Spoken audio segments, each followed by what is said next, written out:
eh, este tema, síndrome diarreico agudo, ya lo saben ustedes, este tema cuya complicación es la deshidratación junto a la neumonía son las dos primeras causas de mortalidad de la edad de lactante. En neonatos sí hemos visto que es prematuridad y septicemia, pero en la edad de lactante es esto más neumonía, ¿ya? Entonces, el objetivo fundamental es que nosotros, nuestro objetivo es que conozcamos todo esto y modifiquemos un poco la actitud que hasta ahora se sigue arrastrando de que están frente a un cuadro diarreico y quieran dar antibiótico de entrada, o trimoxazol le meten. Y van a ver ustedes cuando terminemos de hacer el tema cómo es para contar con los dedos poquitísimos los cuadros que ameritan uso de antibiótico.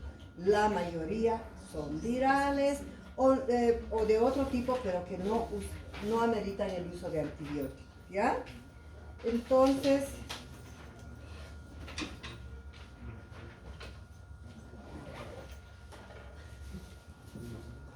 es desde abajo. sí, estoy haciendo todo llevar. Bueno, yo creo que hago con esto nomás. Entonces, ¿por qué no avanza, chicos? ¿Alguien me ayuda? No avanza. Recién, automáticamente, sin que haga nada, avanzó. Ya. Cuando hablamos de conceptualización, nos referimos a que este es un cuadro que se caracteriza por un incremento de las deposiciones con disminución de la consistencia fuera del hábito normal. Hay bebés que hacen 5 veces al día. Si para considerar diarrea debería ser superior a este número. O el otro extremo, hay bebés que hacen 1 vez al día o 1 vez pasado un día. Entonces, que haga 2 o 3, ese ya es una diarrea. Entonces, tiene que ser fuera del hábito intestinal.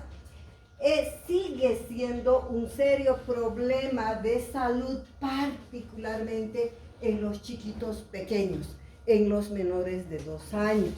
Aunque en los lugares de mucha pobreza es hasta en menores de 5 años.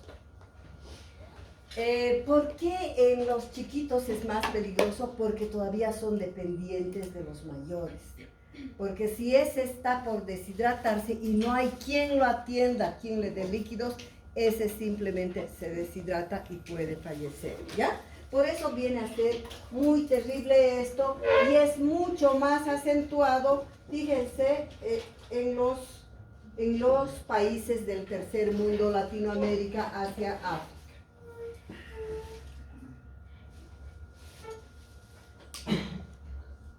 ¿Cuál es para rayos? Acá, ese. Pero no va, ¿no? Bueno.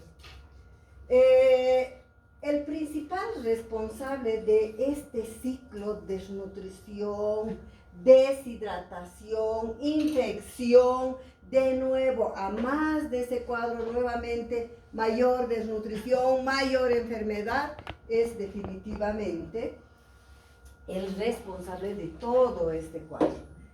En la última temporada, en los últimos años, ni siquiera es en los últimos años, se podría decir que en la década de finales del 80, aquí han habido en esta época muchos cambios para bien, que se han conocido muchas cosas. En esta temporada ha habido una serie de cambios y replanteamientos en cuanto a la etiología, porque antes se pensaba que la mayoría de los cuadros eran bacterianos.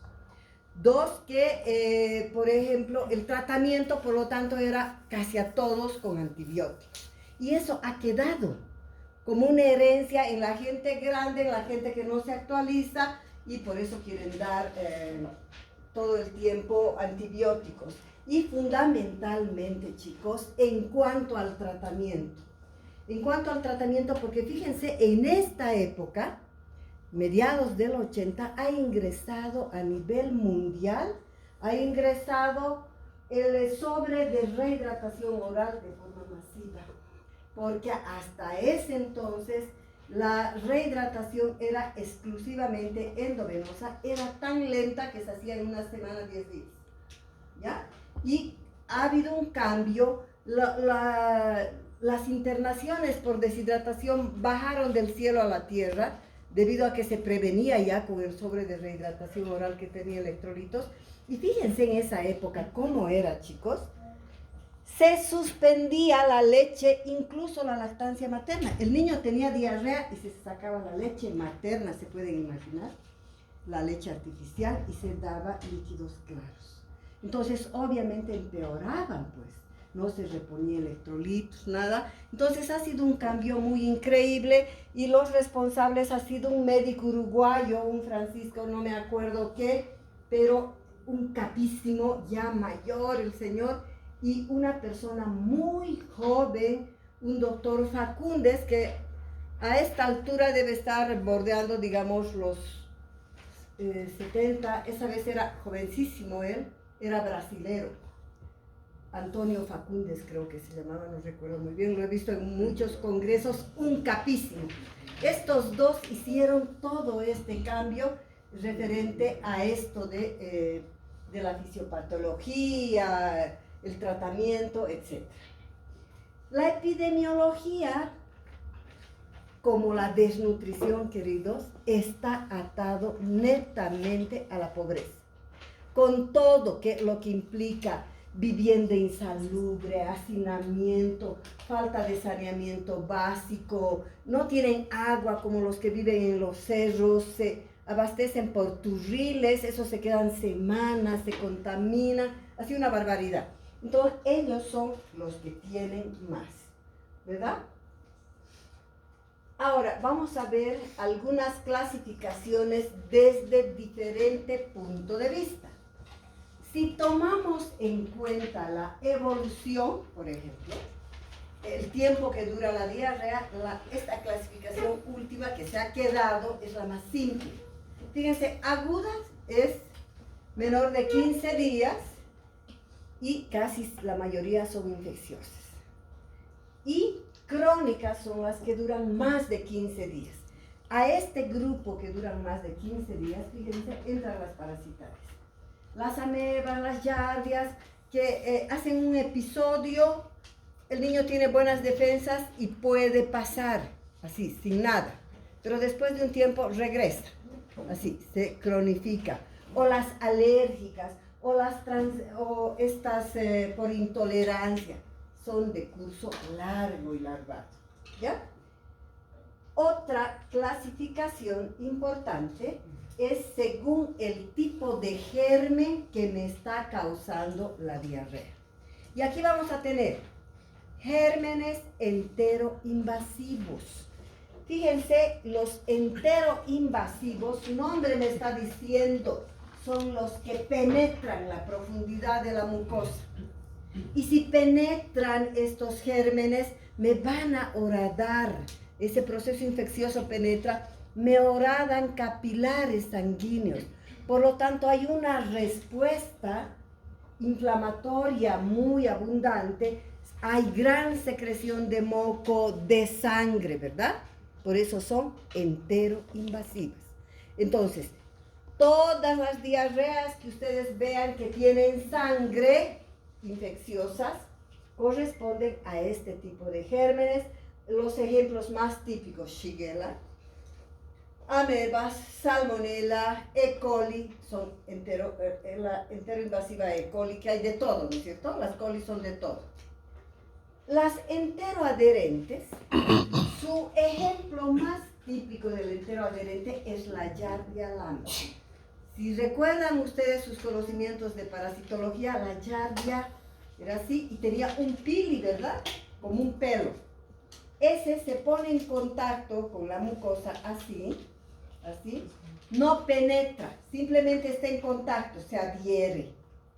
Pero se adhieren miles a la base del enterocito y por lo tanto causan una atrofia de la microvellosidad, hacen una alteración. Entonces aquí vamos a ver características muy importantes, como que no absorbe los nutrientes porque me han atrofiado la velocidad intestinal. Hay las enterotoxigénicas, gérmenes enterotoxigénicos, que son aquellos que liberan toxinas. Entonces, la parte antigénica en este caso es la toxina que libera esa bacteria. Los ejemplos típicos son el estafilococo. El estafilococo está dentro de los cuadros de intoxicación alimentaria, cuando uno va y sale, digamos, en la calle y come en un lugar no muy seguro por la cancha y puede comer estafilococos, ¿verdad? O el Vibrio cholera, que también libera toxinas. Estas son según el tipo de germen. Luego tenemos la clasificación de la diarrea desde el punto de vista de su mecanismo de producción. ¿Qué mecanismo está utilizando un determinado germen para producir la diarrea? Y aquí fíjense, tenemos la osmótica, la secretora, la mixta, la inflamatoria y la diarrea por sustancias químicas. Entonces, la osmótica, chicos. Probablemente el ejemplo clásico de este mecanismo de producción se la produce con el rotavirus. ¿Qué hace el rotavirus? ¿Se acuerdan ustedes? A ver, creo que tengo aquí. ¿Se acuerdan? Los enterocitos en la parte superior tienen una microvellosidad, ¿verdad? ¿Están viendo? ¿Ven esto, chicos? Ya, estos son los enterocitos. Y este es el lumen intestinal, ¿ya? Entonces, acuérdense que los enterocitos tienen unas microvellosidades así, ¿verdad? Que es la superficie de absorción de los nutrientes, ¿no es cierto? Y aquí adentro, en la microvellosidad, existen, ¿se acuerdan qué? Chicos, ¿qué hay ahí adentro? Esos puntitos, ¿qué son? Son enzimas. Son las famosas disacaridasas. Son enzimas que me van a desdoblar los alimentos para convertirlos, digamos, en nutrientes y que se absorban, ¿ya? Entonces, yo creo que no están bien, ¿o sí? Sí. Ay, porque yo no veo bien. Entonces, ¿qué hace el rotavirus? El rotavirus produce necrosis de la parte superior de la microvellosidad. ¿Y qué quiere decir necrosis? Que se muere, que se cae esa punta. Y si ha caído esa punta de la microvellosidad, se han perdido las enzimas, ¿verdad? Y entonces el lactante, ¿cuál es su principal alimento del lactante? La leche, por eso es lactante, ¿no es cierto? Y la leche tiene un azúcar, ¿verdad? Entonces, se necesita la enzima, la lactasa, para desdoblar el azúcar de la leche, y no hay. Entonces, ¿qué pasa? Que ese azúcar de la leche no se llega a desdoblar bien, no se absorbe y se acumula aquí en la base. Entonces, este experimenta, digamos, se acumula tanto y ¿se acuerdan de la osmosis? ¿En qué consiste la osmosis? Que el agua va para el gradiente más concentrado. Exactamente. Que el agua, si nosotros tenemos dos espacios separados a través de una membrana semipermeable, ¿no es cierto? Uhum.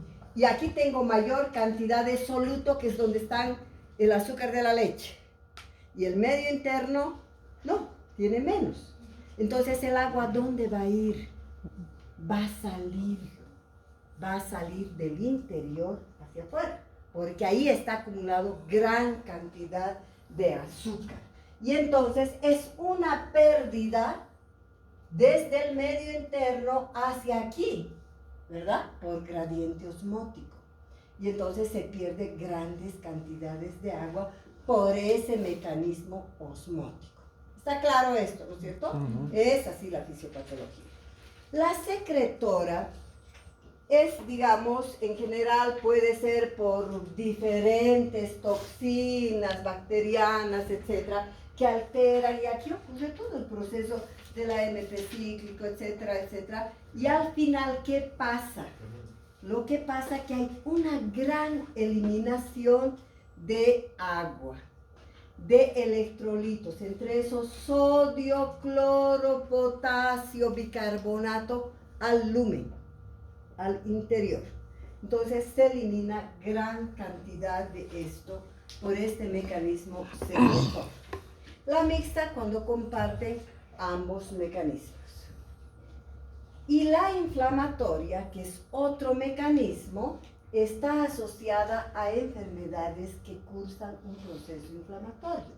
Está generalmente en gente mayor, las famosas colitis ulcerosas, por ejemplo. Es difícil que yo vea en niñitos, pero sí en la gente grande, pero es un mecanismo también. El aumento de la motilidad intestinal debido a fármacos y a sustancias tóxicas. Eso ya no lo vemos ahora, chicos, pero tal vez, si recuerdan ustedes, no sé, su abuelo de ustedes, antes era así, nuestros abuelos salíamos de vacación, nosotros niños, y ellos tenían en la cabeza que deberían limpiar los intestinos, y por lo cual usaban purgante. ¿Y qué es el purgante? Este aceite de ricino, que es un fármaco. Salíamos de vacación y el primer día en cola a todos nos daban. Y todos con diarrea, ¿no es cierto? Inmediatamente. Y era el purgante. Eso ya no se hace más. Es una barbaridad eso.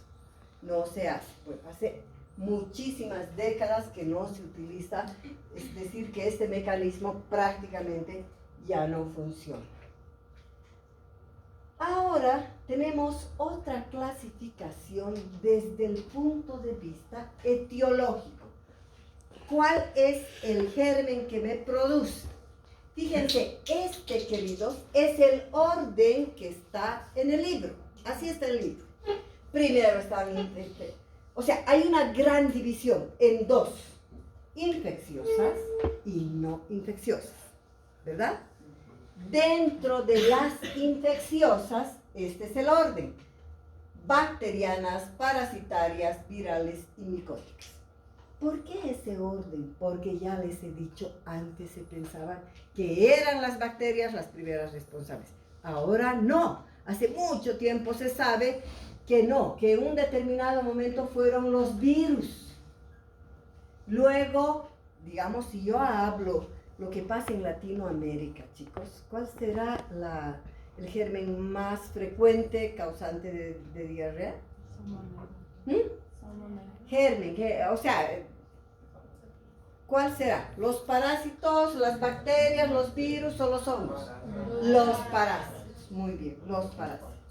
¿Ya? Aquí definitivamente, en Bolivia, por ejemplo, son los parásitos. Entonces, hay esta distribución que fue más o menos lo que hace mucho tiempo se creía que era, ¿ya? Bacterianas, parasitarias, virales y micóticas. Y las no infecciosas, fíjense, aquí no entran gérmenes patógenos. Son diarreas de origen nervioso, por un examen, por un estrés muy severo, etcétera, psicógenos. Hay gente con componente psicológico muy alterado. Diarreas alérgicas, cada vez hay más alergias, ¿no es cierto? O intolerancias a la lactosa, intolerancia al gluten, intolerancia a un sinfín de cosas. Transgresiones alimentarias. Cuando hablamos de transgresión alimentaria, nos referimos a esos atracones diversos. Hay niñitos que, por ejemplo, los grandecitos, que es su cumpleaños o han ido a un cumpleaños y entonces comen torta, yogur, chorizos, hados, hamburguesas, dulces, todo. Llegan en la noche, vomitan o tienen una diarrea, porque ese es un mecanismo compensatorio de liberar todo ese exceso, ¿no es cierto? Pero no es por esa diarrea, no es por ningún germen, es por esa transgresión alimentaria que popularmente llamamos aquí empacho. Puede ser, ese es un término popular, no es un técnico, no es un nombre técnico, médico, no sé qué dirán allá. ¿Qué dice? Empachado. ¿Perdón? Guloso, de gula. Ah, gula, pero gula es simplemente comer. Pero es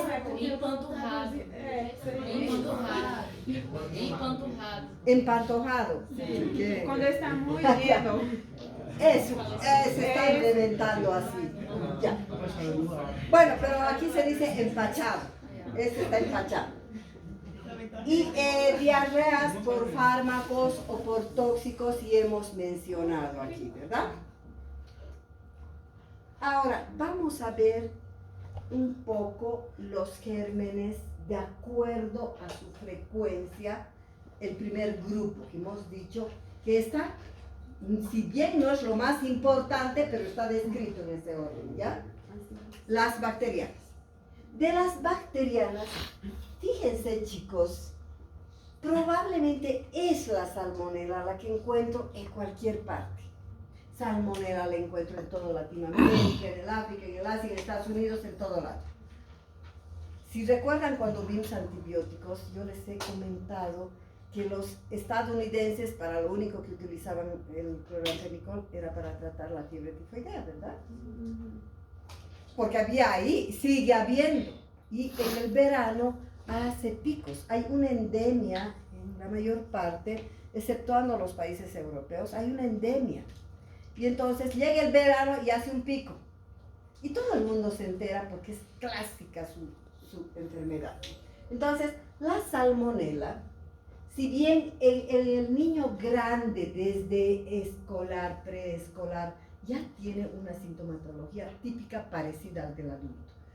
Fiebre elevada, 39, 40 grados, cefalea, mialgias, raquialgias, hay bradicardia relativa, pese a que están ardiendo en fiebre, pero hay bradicardia.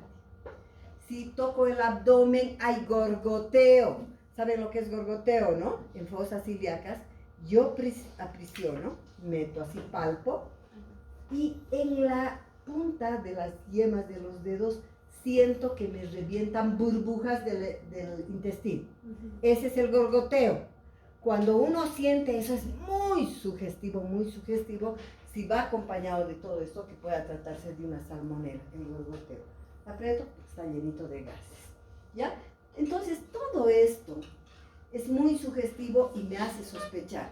En los lactantitos muchas veces entra a la bolsa de fiebre de origen desconocido, porque a veces es solo fiebre, no sabe decir me duele mi cabeza, me duele mi cuerpo, es chiquitito. Entonces encontramos solo fiebre, ¿no?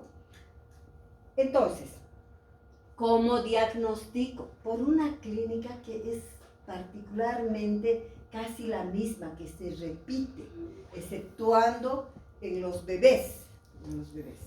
Que ahí a veces es solo fiebre y a veces puede haber una verdadera gastroenteritis, diarrea y vómitos. En cambio, en el adulto casi no hay diarrea, más bien pueden estar estreñidos. ¿Qué es lo que hago? Fíjense, ¿cuál es el laboratorio específico de la tifoidea o de la salmonela, chicos? La reacción de Vidal. Esa es, digamos, es el laboratorio específico. Pero ¿cuánto tarda en que me sirva esa prueba? ¿Cuándo se pone realmente positiva? A los 15 días, muy bien. A la segunda semana recién. Yo no puedo esperar 15 días. No puedo. Entonces me sirve y me orienta un hemograma. Y en el hemograma, ¿qué espero encontrar? Leucopenia, pero no en la totalidad de los casos.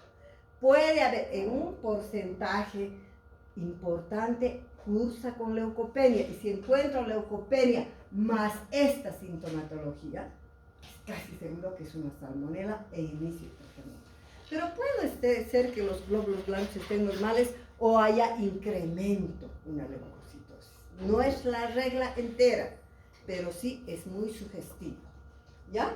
Entonces, además del antecedente epidemiológico, el tratamiento en adultos es diferente en niños grandes. Fíjense, en adultos o le dan cloranfenicol al adulto o ahora todos usan ciprofloxacin, ¿verdad? Pero en niñitos yo no puedo utilizar quinolonas, acuérdense. Entonces va muy bien con el cotrimoxazol la mayoría de los casos. Alguna vez es necesario que yo utilice cefalosporina o cloranfenicol en niños grandes que ameritan en caso necesario, ¿ya? Eso referente a la salmonela. Acuérdense que hay la tifi y la paratifi. La tifi es la que me da la fiebre tifoidea y la paratifi es un cuadro, si bien aparatoso, pero ¿qué dice la literatura? Es autolimitado, no necesita tratamiento. Pero ese niño está con 39, 40, está vomitando, está con diarrea. ¿Quién puede garantizar que no sea tifoidea? Entonces, por eso que todos entran. Le dan cotrimoxazol y como con la mano al día siguiente amanece bien ese niño. ¿Ya? La Shigella. ¿Cuántos de ustedes han visto Shigella, chicos? ¿Mm? ¿Alguien ha visto? Yo creo que no. La verdad que esta bacteria casi no se la ve ya. No quiere decir que esté erradicada y que no exista. Existe, particularmente en zonas muy, muy pobres, sigue habiendo Shigella. Pero aquí no les miento, pero yo debe ser unos 20 a 30 años que no veo un solo caso de Shigella. Pero aunque nunca vean, están en un lugar X, chicos, y ustedes tienen, al ser una bacteria, cursa con fiebre, con vómitos, diarrea abundante, terrible. Las alzas térmicas son, pero así tan altas como la salmonela, pero tiene una característica sumamente importante, única, que las deposiciones tienen pus pura, pus, sangre y moco. Esa es. Entonces yo encuentro una deposición mucosanguinolenta y purulenta solo en la Shigella. ¿Ya? Produce meningismo. Al ser las temperaturas tan altas, acompañarse de vómitos, muchas veces se confunde con una meningitis. Se confundía cuando antes de la pentavalente había cualquier cantidad de meningitis. Hace poquito, chicos, hace poquito. Y hoy día he escuchado que en Sucre hay 2 o 3 casos de niños con coqueluche, con meningitis, porque lo mismo que de la coqueluche dejaron de vacunar en la pandemia. Entonces, antes era terrible, pero no había la vacuna para el hemófilus y entonces las meningitis eran a la orden del día, terribles. Entonces, ahí cualquier niño que tenía fiebre alta, teníamos que buscar rigidez de nuca, hacer absolutamente todo el examen neurológico completo. Y estos tenían un parecido muy sutil cuando sea con una meningitis y les hacían punción lumbar a los niños que hacían shigellosis. Y obviamente la punción lumbar en estos casos resultaba limpia. Porque si recuerdan ustedes, la característica del líquido cefalorraquídeo normal es aquel que tiene como 6 a 10 linfocitos, el azúcar es la mitad de la glicemia, no hay proteínas y todo es limpio, es cristalino. Pero cuando hay un proceso bacteriano, eso cambia totalmente. Se consume la glucosa totalmente, las bacterias se lo consumen, el líquido no es cristalino, es purulento, etc. Entonces, en estos casos de Shigella, el líquido era absolutamente normal. Y a eso se llama meningismo. ¿Cómo es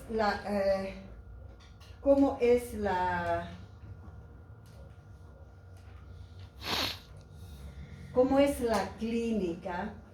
El diagnóstico tiene mucho que ver con la clínica que hemos hablado, con el cultivo. Al ser bacteria, yo debo cultivar las heces. Y el tratamiento es con los antibióticos más sencillos. Ampicilina, que ya nadie utiliza, pero sí el cotrimoxazol, pero todita la literatura te la menciona a la ampicilina para utilizar en vía oral. Y la respuesta es muy buena con estos antibióticos simples. Otras diarreas bacterianas, Escherichia coli. La Escherichia coli es, si quieren, frecuente en dos poblaciones muy importantes en pediatría. Una de ellas es propia del neonato y la otra población, que no necesariamente es pediátrica, es la famosa diarrea del viajero, ¿se acuerdan? La diarrea del turista también se llama. Entonces, pero no es de cualquier extranjero, no es de un peruano, de un brasilero, ecuatoriano, no. Es de un turista, ni siquiera la totalidad de los gringos, los de la parte norte de Estados Unidos y los europeos habitualmente no conviven con la Escherichia coli. Pero nosotros todos, yo también, hemos comido mucha coli. Entonces hemos hecho un sistema defensivo contra la coli desde pequeños y por lo tanto no nos enfermamos. Pero los que no estuvieron en contacto llegan a estos países latinos, van a comer a la cancha, donde sea, y aparecen con unas diarreas terribles, ¿no? Esas son las famosas diarreas. Pero ya saben ustedes que en neonatos la Escherichia coli es capaz de producir septicemia, ¿no es cierto? La septicemia neonatal.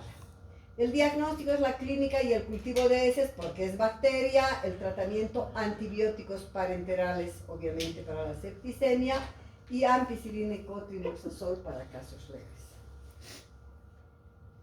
El Vibrio cholera. Yo me imagino que la mayoría de ustedes han nacido después de la década del 90. Sí, ¿verdad? Sí, más o menos. Entonces, no han vivido esta epidemia del Vibrio cholera. ¿Por qué se están riendo? La primera pandemia, chicos, la primera pandemia a nivel mundial fue en 1990. Fue en 1990 porque hasta ese entonces ninguna facultad de medicina del mundo hablaba de cólera como vamos a hablar ahora, digamos, aunque sea un poquito. Simplemente cuando llevábamos diarrea y leíamos el libro, ahí decían el cólera produce muchas deposiciones líquidas y deshidratación. Era todo lo que sabíamos, nada más. Pero resulta que en esa época una embarcación grande ha encallado en una costa de Lima, creo, en el Perú, y había gente de la India, porque en África y en la India hasta ese momento era endémico, pero en una endemia así, baja, pero había algunos pequeños brotes. Pero en el resto del mundo no. Entonces, estos bajaron y fueron a hacer deposiciones en la costa. Vinieron las olas, metieron esas heces, se contaminaron los peces, los peruanos comen pescado crudo, ceviche, y se enfermaron. Y entonces hubo en esa época, chicos, algo que no sabía, algo insólito ocurrió. De pronto hubo una epidemia de diarrea que mataba mucho a las personas y morían. Y los primeros casos que morían, estos con unas diarreas, deshidrataciones severas, hacían el velorio, y en el velorio comían, bebían y toditos se enfermaban. Y entonces la epidemia murió. Y esa vez fue tan terrible, hacían cultivos de todo, ya han examinado y no encontraban nada, mientras la gente moría en el Perú, terriblemente. Les ha costado miles de muertos antes de saber que era cólera. Hasta que a alguien se le ocurrió, y no podrá ser cólera, y nadie tenía un medio de cultivo para hacer el cólera. Entonces, no sé de dónde, probablemente de Atlanta consiguieron, porque ahí está el centro de infectología, ¿no es cierto?, del mundial. Entonces, hicieron y resultó cólera. Pero yo me acuerdo que lo que comentaban es que la gente se abarrotaba, no abastecían los hospitales en el Perú, porque así se fue a todo el Perú. No había, los pacientes estaban en el suelo, no había sueros. Llegaba un camión de suero y en menos de media hora se terminaba un camión de suero. O sea, fue terrible, murieron cualquier cantidad. Entonces, cuando el mundo se enteró que era cólera, fue un shock total. Todos pánicos. Para eso ya la mancha se había extendido por todo. Entró, por ejemplo, a Bolivia por La Paz, por la frontera, bien facilito, por Copacabana, llegó aquí, y así, al Brasil, a Estados Unidos, a Europa, a todito el mundo, el cólera. Y ahí intentaron todo. Hicieron vacunas, aplicaron en Lima las vacunas, y se demostró, chicos, que aún con vacuna no pasaba nada, seguía personas vacunadas igualitos. ¿Qué creen que fue lo que paró la epidemia? Agua hervida. Sí, la prevención, probablemente te refieres a eso, querido, la prevención, el aseo, lavado de manos con agua y jabón, después de entrar al baño y antes de comer las comidas. Eso era la radio, la televisión, o sea, todo el mundo ha hablado, pero era pavor, todos lavaban sus frutas, nadie comía lechuga, cepillaban con ase, traíamos las verduras, era una cosa increíble. Y por ejemplo, entró aquí a Cochabamba a través de la Serpiente Negra, que es un canal de aguas de tratamiento que va hacia la Tamborada, donde están las plantas, y pasa por la Maica, y la Maica era zona lechera. Entonces sacaban de esto agua para dar de beber a las vacas, se contaminaron con la leche, con los quesillos, todo. Nadie probaba, decían la Maica y así se asustaban. Una noche salían cientos de una población así pequeñita de internarse, ¿no? No había hospital, llegaron de España, porque aquí fue lo más terrible de Bolivia, llegaron Médicos Sin Frontera, hicieron un hospital de campaña en la base aérea, y ahí conocí las camas metabólicas que nos muestra el libro, ¿no? Que tienen un orificio así, circular, que coincide con los glúteos, donde el paciente choqueado está recibiendo 4 vías, por todo lado te metían hacia chorro, y salía al balde, a un balde gigante, también así, como una pila, era así, ¿no? Entonces el fallecimiento ha sido terrible, pero les digo una cosa, esto ha servido para conocer un poco la clínica, todo esto. De 100 pacientes, chicos, que tienen en su tracto digestivo el Vibrio cólera, ¿cuántos creen que hacen esta forma grave con deposiciones en agua de arroz, 20, 30, 40 deposiciones, calambres, vómitos? A menos del 10%, La mayoría, más del 70%, son asintomáticos. Y por eso se hacía la epidemia en todo lado, porque eran absolutamente sanos, pero sí estaban contagiados. Eran portadores que contagiaban. y la forma moderada como un 20% más o menos. Entonces, para diagnosticar tomamos en cuenta la clínica, el antecedente epidemiológico y el medio de cultivo que es especial, es el Carri-Bley. Este es el medio de cultivo.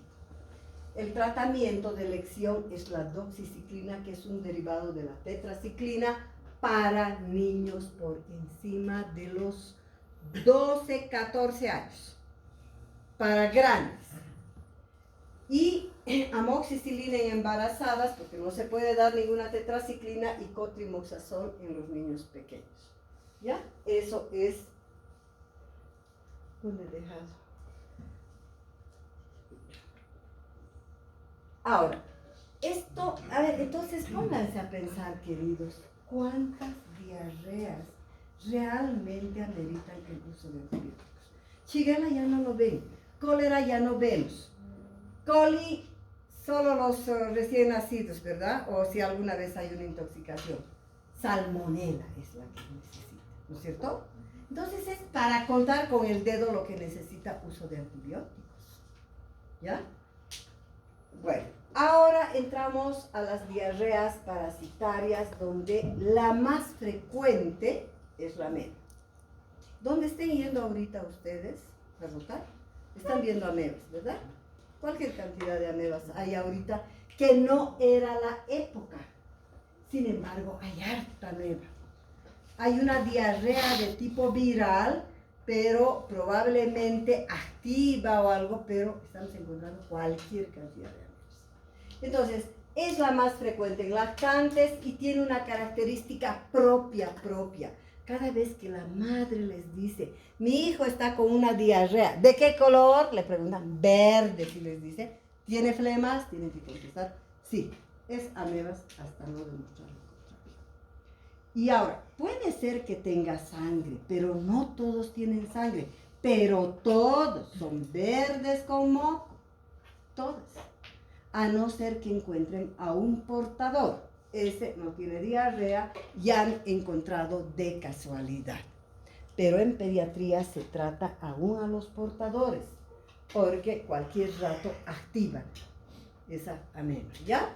Entonces, el diagnóstico es la clínica, parasitológico, serología para amebas existe, pero es bien fácil encontrar en el copro porque su hábitat natural de la ameba, ¿dónde es? Es el colon, es la parte terminal. Entonces es cerquita al ano, ¿verdad? Y entonces sale bien, sale, perfecto. El tratamiento es siempre por 10 días. Y en pediatría, queridos, en pediatría, la droga de elección es el metronidazol, tanto para las formas intestinales y extraintestinales. Si es sintomática, con diarrea, con todo esto, 50 miligramos kilo peso día por 10 días. Si es hallazgo casual de quistes nada más y no hay nada, puedo tratar con 30 miligramos kilo peso día en asintomáticos. Las yardias. La yardia lamblia es la causa número 1 de desnutrición y de talla baja. Entonces, cuando vean un niñito desnutrido y chiquitito, háganle seriado. Porque tienen que descartar que sea yardia, ¿ya? Tienen que descartar. Ahora, ¿cómo es la fisiopatología de la yardia? Ya hemos dicho que es la yardia que hace así con el pili. Pero, ¿dónde se mete? ¿Están viendo este dibujo? Se mete aquí, en la base, en la base, en la base. Desde el duodeno y la parte alta del intestino delgado, casi todo el intestino, pero más frecuente en la parte alta, no está en el grueso. Por lo tanto, como está tan arriba, tiene que atravesar cualquier cantidad, un copro parasitológico casi siempre es negativo. Puedo hacerle seriado de 3, de 10 y me sigue saliendo negativo. Hay serología también para yardia. Pero entonces hay parámetros, muchachitos, que me dicen, esta puede ser una yardia, y si yo tengo un seriado que me sigue mostrando gránulos de almidón, glóbulos de grasa, alimentos sin digerir, y además que el niño está pequeño, hay clínica, está distendido el abdomen, etc. Esa es giardia. Entonces, yo estoy autorizado para dar el tratamiento, aunque esté negativo, ¿ya? Pero siempre que haya eso. Por eso que si en el negativo me sale gránulos de almidón, glóbulos de grasa, le hago seriado ese rato. Si me sigue igual esto, le doy el tratamiento, ¿ya? Porque hacer serología es bien caro y no hace. Entonces, el diagnóstico es el clínico coproparasitológico y el metronidazol, porque son primas hermanas de la ameba. Y es, pero por tiempo más corto, de 5 a 7 días, 20 a 30 miligramos kilo peso día. Otros parásitos más raros, esos dos primeros eran los más frecuentes. Ahora, estos pueden haber Ascaris oxyurius. Fíjense, los Ascaris habitualmente en Cochabamba encontramos un adulto, alguna vez huevo, o un gusano que ha eliminado, no hay más. Pero cuando viajan al Chapare, o viene un niño de la Chapare que ha vivido, es impresionante. Ahí son las grandes infestaciones. Tienen cientos de Ascaris y estos se apelotonan, así se apelotonan. Y hacen un ovillo como una madeja siempre. ¿Saben lo que es madeja, un ovillo? Así de hilo, así, hacen una bola. Y hacen síndromes obstructivos. Y muchas veces vienen de allá en ambulancia porque están distendidos con síndrome obstructivo como para operar. Le hacen una radiografía y se ven el ovillo de Ascaris, ¿no? Por otro lado, son sumamente sensibles a muchos medicamentos, alimentos fuertes, etc. Y por lo tanto tienen un sistema nervioso central muy irritable y se movilizan. Y estos penetran a todos los orificios que encuentran. Entonces pueden meterse al apéndice, darme apendicitis, meterse a la vesícula, enroscarse, dar una colecistitis, meterse a un conducto biliar y dar como si fuera un cálculo, síndromes obstructivos con ictericia, todo esto, y a veces hasta los que tienen gran cantidad salen por la nariz, ¿sí? El gusano, en las infestaciones. Entonces, es así. Entonces, el diagnóstico es todo lo que hemos visto o la visualización. Si la madre me dice, ha botado un gusano, ¿de qué color? Un blanco medio sucio, tiene puntas, etcétera, no pueden dudar ustedes, le dan su tratamiento, ¿ya? Porque el copro puede ser negativo. El tratamiento, fíjense aquí, chicos, hay mebendazol, albendazol y palmato de pirantelo. Los tres son 100% efectivos, no 99,9, 100% los tres. Pero, ¿qué es lo que me hace decidir cuál le doy? El más barato es el mebendazol. Ahí es el famoso Pantelmin, que viene en una cajita con 6 tabletas de 100 miligramos, se da una cada 12 horas por 3 días. O viene en jarabe de mebendazol con 30 ml para dar 5 ml cada 12 horas, que tiene 100 miligramos por 3 días. Pero en el sistema público, chicos, hay el de 500 miligramos de prevención. Y es una tabletita, ¿ya? Es el más económico. El albendazol ya se lo está retirando porque se han encontrado efectos secundarios en el corazón. El palmato de pirantelo es el Convantrin o pirantelina aquí de INTI, es la droga de elección para para esa cantidad grande, esas infestaciones inmensas que hacen el ovillo, que migran, etcétera, para eso. Es el palmato de pirantelo. Y es a 10 miligramos por kilo de peso, o ponen algunos libros 11, dosis única. ¿Ya? Ahora, cuando hay una multiparasitosis, chicos, por ejemplo, si yo encuentro amebas, giardias, Ascaris oxyurius, digamos, o por lo menos amebas, ascaris. ¿Cuál creen que es el parásito que primero voy a tratar? Ascaris. Al ascaris, muy bien, porque ya les he dicho que es sumamente irritable y migra. Entonces, si yo le trato a la ameba, entonces el metronidazol lo va a irritar y lo va a enloquecer. Entonces, siempre primero el ascaris en las multiparasitosis, ¿ya? Esa es la razón. El Oxyurius, fíjense, es un parásito que ya lo conocen bien ustedes, cuyo tamaño de la hembra es alrededor de 1 centímetro, un poquito menos, la hembra. Y el macho es más chiquitito que la mitad, es como la quinoa, así, ese tamañito. Entonces, la hembra sale a medianoche a desovar cuando hay, sale al ano. Y junto con los huevos secreta un líquido que es terriblemente ácido, irritante, y eso es lo que enloquece al niño y se mueve y se rasca y bueno. Entonces las madres dicen, ¿por qué se está rascando y por qué se mueve tanto y a medianoche más o menos, así desesperadamente? Y las madres vienen con el diagnóstico, porque ellas agarran y le ven el potito con linterna y ven dicen ellos, así te cuentan, ¿no? Habían unos bichitos y habían unas cosas blancas. Estas cosas blancas que ven son los huevos. Son los huevos. Y los bichitos corresponden al Oxyurius. Entonces, el tratamiento es el albendazol y el tiabendazol. Y es el método de Graham, ¿se acuerdan? Es la cinta scotch que se pone donde se pegan los huevos y se ve al microscopio, ¿no?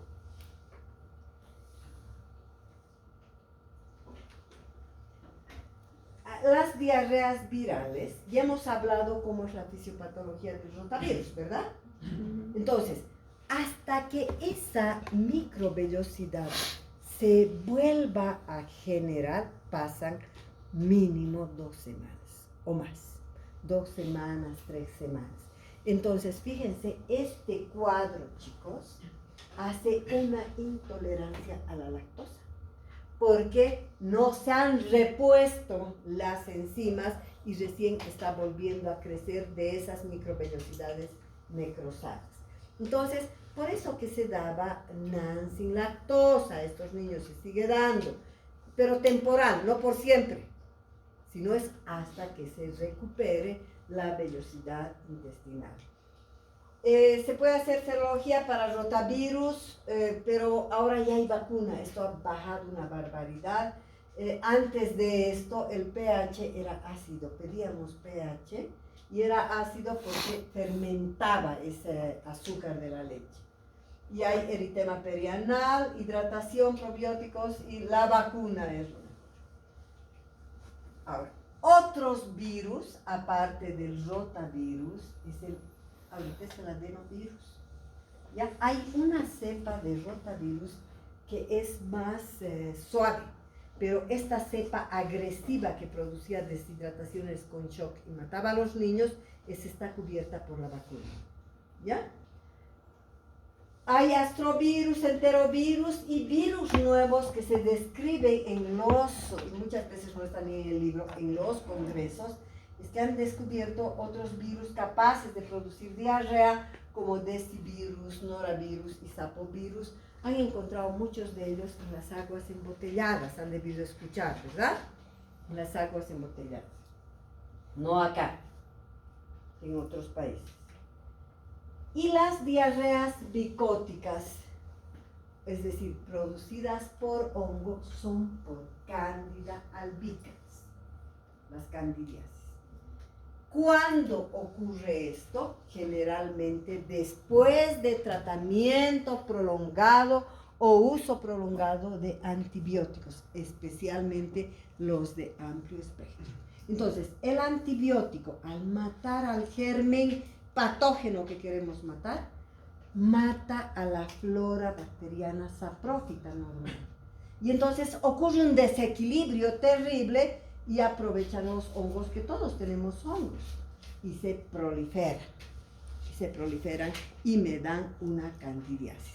En los pequeñitos, a veces estos hongos suben todito y pueden ocasionar, por ejemplo, el famoso muget o candidiasis oral, donde la boquita se llena, ¿no es cierto?, la parte interior todo de colonias grandes, así, unas placas blanquecinas que son colonias inmensas de hongos, de cándida. Y otro grupo son los inmunodeprimidos. ¿Quiénes son inmunodeprimidos? Los que tienen VIH y los desnutridos graves. Los desnutridos graves son fisiológicamente unos inmunodeprimidos. Y el tratamiento es la nystatina, que actúa a nivel local. ¿Ya? Ese es.